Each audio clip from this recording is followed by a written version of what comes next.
Welcome back to our channel future G professional. तो जो भी G K S S B के aspirant हैं या G K S S B F A के एस्पिरेंट हैं, मैं आपसे हाथ जोड़ कर रिक्वेस्ट करूंगा कि इस वीडियो को पूरा सुनना। और इसमें जो है वो मेरे को आपकी सपोर्ट चाहिए। मैंने अपने एंड से जो कर सकता हूँ ना, वो मैं कर रहा हूँ। बट यही सारे इशू जो मैं आप ये उठा रहा हूँ इसमें, ये आप लोगों के इशू हैं। अगर आप लोग इसके लिए सीरियस नहीं होंगे ना, तो फिर आपका कभी कुछ नहीं हो सकता। ठीक है। और आपको क्या करना है वो भी मैं आपको उस वीडियो में बताऊंगा। बट आपको ये चीज़ करनी पड़ेगी। ठीक है। अगर नहीं करोगे ना भाई, पहली चीज़ मैं आपको पहले बता देता हूँ, अगर नहीं कर सकते तो भाई ये जो अगर अगर तैयारी कर रहे हो तो भाई तैयारी छोड़ दो। ठीक है। अगर आप सोचते हो ना कि ये घर बैठ के या चीज़ें बोल के सोशल मीडिया पे बोल के कुछ कुछ नहीं होता। ठीक है। काम करना पड़ता है, उसके बाद अगर आप बोल लोगे तभी तब जो है वो आपकी आवाज़ भी सुनाई देती है। ठीक है। बट वहां तक आपने आपको पहुंचाना पड़ता है। ठीक है। तो इसमें मैं जो चीज़ें मैं आपको दिखाऊंगा ये सभी प्रैक्टिकल है। और जो ये जो चीज़ें जो है ये मैंने अपने एंड से कर दी हैं। ये आपके ऊपर है कि अब आप उसको सपोर्ट करते हो। आपको भी करना क्या है मैं वो आपको बता देता हूँ। देखो, ये मैंने आर फाइल करी है, मेरा नाम भी देख सकते हो यहाँ पे। ठीक है। ये मैंने अब क्या मांगा है, please provide update on shift number 617 dated ये और शिफ्ट नंबर ये मैंने रिप्रेजेंटेशन सबमिट करवाई थी। और इसका मैंने जो है इनसे जेकेएसएसबी से अपडेट मांगा। अब इसमें दोनों रिप्रेजेंटेशन में क्या था वो मैं आपको भी इस वीडियो में दिखाता हूँ। ठीक है। यहाँ पे अगर आप यहाँ पे देखोगे ना, ये शिफ्ट नंबर कौन सी 617 है ना, 617। यहाँ पे आप देख सकते हो ये इसका क्या है, टू सेक्रेटरी। ठीक है।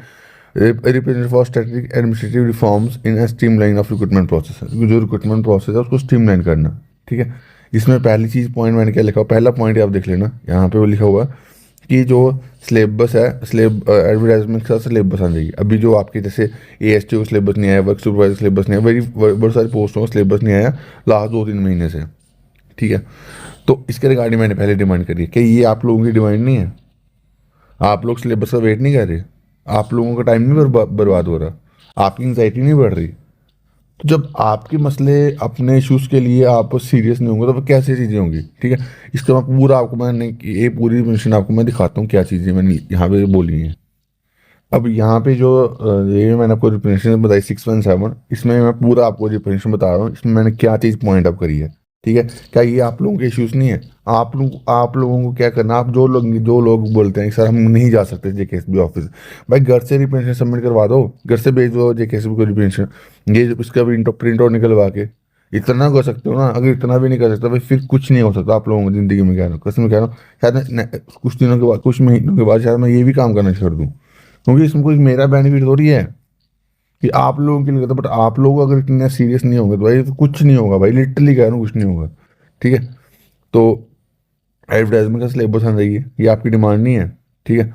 उसके बाद यहाँ पे यहाँ पे मैंने ये देखो क्या क्या लिखा था, we propose a policy shift where every recruitment advertisement should be release simultaneously with syllabus. जो भी सिलेबस है उसके साथ जो है वो एडवर्टाइजमेंट आनी चाहिए। ठीक है। इससे क्या होगा, जो बंदा प्रिपरेशन करना है वो कर सकता है। अब जो बट मैक्सिमम पोर्शन जो है वो बार बार आती रहती है तो उसका सिलेबस पहले जैसा ही होता है। ठीक है। बट तब भी लोगों को होती है यार सिलेबस आना चाहिए। ठीक है। और जैसे ASTO की बहुत सारी बड़े सालों के बाद आई तो उसका सिलेबस के बच्चे डिमांड करते हैं, अभी तक उसका सिलेबस नहीं है। तो ये आप लोगों के इश्यूज नहीं है, बोला करो भाई, ये रिप्रेजेंटेशन आप सबमिट करवाओ भाई, आप लोगों से हाथ जोड़ के रिक्वेस्ट करूँगा। ठीक है। एनुअल कैलेंडर आना चाहिए, क्या ये आपकी डिमांड नहीं है? बट आपको उसके रिगार्डिंग डिमांड अपने इश्यूज को उठाना पड़ेगा ना भाई। ठीक है। जैसे अभी बाई एनुअल कैलेंडर अगर एक कैसे भी निकालेगी तो उसमें बेनिफिट ही है। ठीक है। बाई एनुअल कैलेंडर निकलना चाहिए ताकि जिसमें जो है बच्चों को पता चले कम कब कौन से टाइम पे कौन सी एडवर्टाइजमेंट आने वाली, उसका एग्जाम कब होने वाला है एक्सपेक्टेड। ठीक है। क्योंकि ये आपके ये पहले दो पॉइंट्स में ना ये आपका इश्यूज है।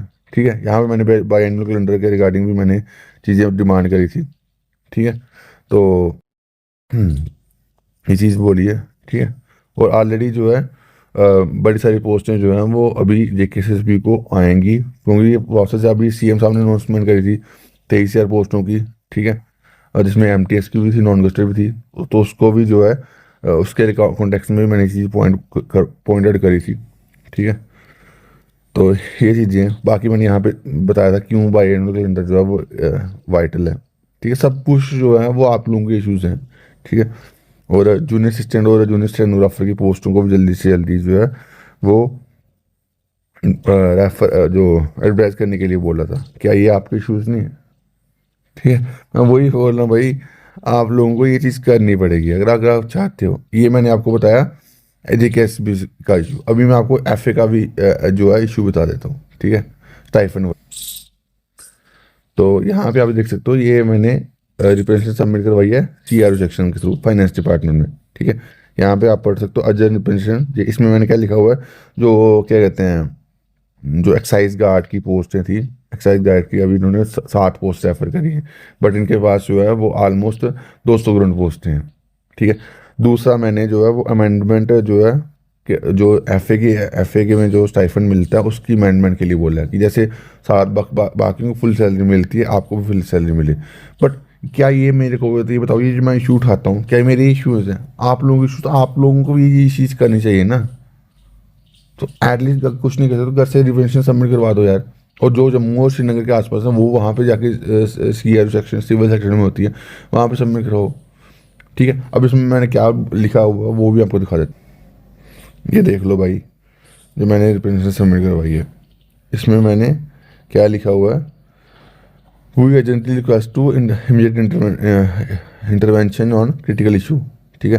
जो स्टाइफन दिया जाता है आपको एफए वालों को लिए, उसके लिए मैंने यहाँ पे डिमांड करी कि उसको स्टाइफन जो है वो हटा के जो है वो सैलरी जो है, जैसे अब जो बंदा सर्विंग एम्प्लॉय होगा वो अगर इसमें जाएगा तो वो उसको फुल सैलरी मिलेगी।